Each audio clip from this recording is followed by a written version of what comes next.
Whenever I obsess over another trailer or another clip, or another thing I missed about Death Stranding, one question invariably comes to mind. What? It's no secret that Hideo Kojima is a massive fan of getting philosophical, and the man cannot help but jump headfirst into what's going on in society as a whole in nearly every game he makes. From Snatcher's look into the blurred lines between man and machine, to Policenauts' examination of how crime may evolve in a spacefaring future, to Penguin Adventure, whose stark look into the horrors of war are rivaled only by Army Dog, to the entire Metal Gear series and its many statements on oil, espionage, war profiteering, and the cultural effects of time. Even PT, a 2-hour demo, managed to try to tell the player something on a thematic level, artfully diving into the cyclical nature of anxiety. Death Stranding is no exception, and while Kojima's been vague about nearly everything else about this project, the overall theme of the game is very clear-cut, even taking the forefront in the more recent trailers, and Kojima himself has summed this theme up in one word: connection. What it means, how we react to it, and whether or not we benefit from it as a people. You see, I've come to understand the truth of the Death Stranding. Oh, it's so hard to form connections when you can't shake hands.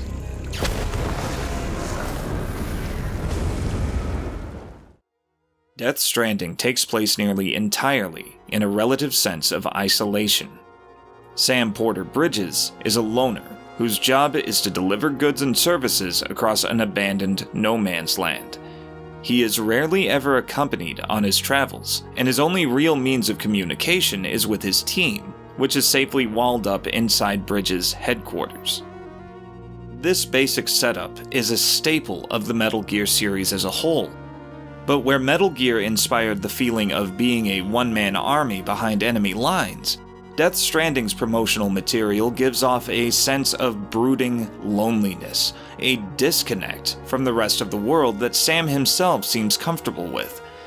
In fact, he's at least somewhat against the idea of restoring global connection, namely the internet, as a solution to the world's problems. Covering the world in cable, he says, doesn't equate to world peace, and this solution, he believes, is doomed to unravel as it had done in the past.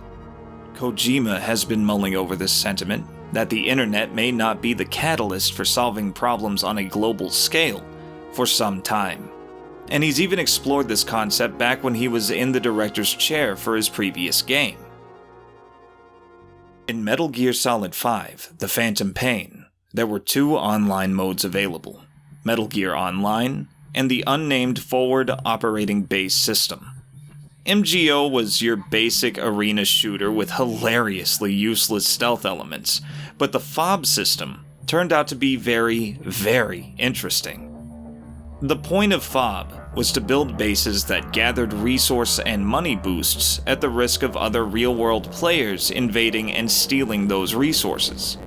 To protect yourself from such invasions, you were given the option to build nuclear warheads as a deterrent, which ensured that, with few exceptions, only other nuke-equipped FOBs would be able to invade.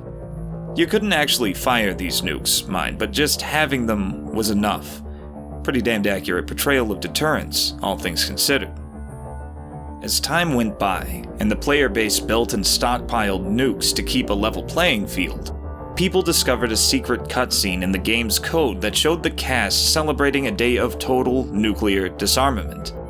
The internet went insane, and Kojima's social experiment kicked off. Could a naturally opposed online community work together to disarm their nukes until there were none left?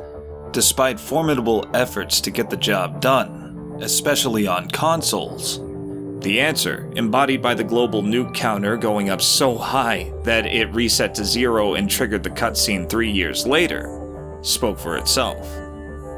But what's interesting is that, theoretically, if not statistically, it could have worked. Now, of course, one can rightfully argue that Metal Gear Solid 5 is a video game. And of course people aren't going to look at digital nukes in the same light as actual weapons of mass destruction. But when you take this same question into the real world, whether or not global connection can inspire global cooperation, the answer, Kojima seems to argue, is still the same. Countries are still superpowers. We still have nukes, we still have war, we still have conflict, from the pettiest of online flame wars to protests to the eternal battlefield. Covering the world in cable hasn't brought an end to war and suffering, at least not yet. And for every story themed from a single word, there is always a flip side that will come into play, an antonym that many internet users have grown accustomed to: isolation. Humans aren't made for living alone. They're supposed to come together, to help one another. And if we as a people can't do that, if we can't reconnect, that's what we need right now. Not to stand apart, but to come together. On an international level, first and second world countries in particular are growing more and more concerned about the necessity or obsolescence of their own borders in the wake of global connection, with firm support both for and against the need for such borders. Kojima has addressed this debate directly, mostly referring to the Brexit situation going on in Europe, and saying on multiple occasions that countries are beginning to wall themselves up. But there is another, quieter, far more personal layer of isolationism that's gotten far less media attention. And it's a layer that I can see feeling just as relevant within Death Stranding's themes. In Japan, a staggering number of people collectively known as hikikomori have taken extreme measures to isolate themselves from society, to lock themselves into their houses, their apartments, their bedrooms, and live exclusively away from others, often embracing the internet as their only link to the outside world.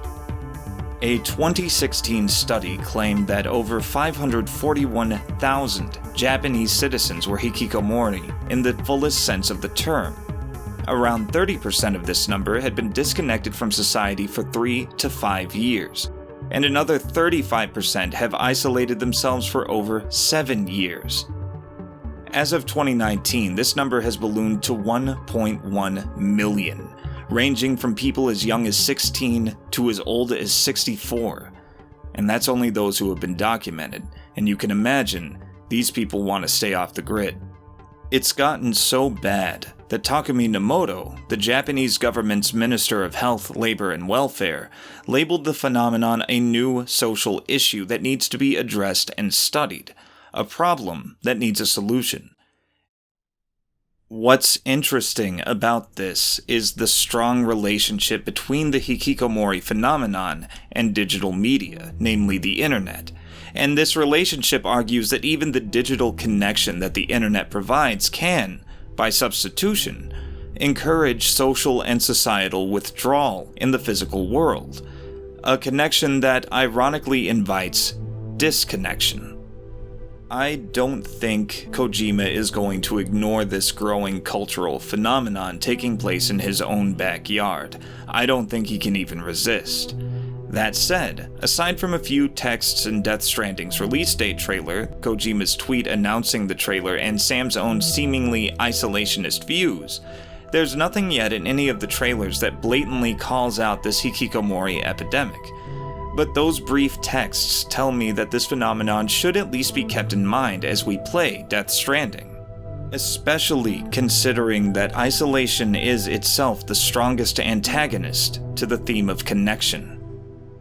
And while strand can certainly describe the rope that brings us together, stranded is also an apt description for those who struggle to stay connected. Until next time, this is Alpha Analysis.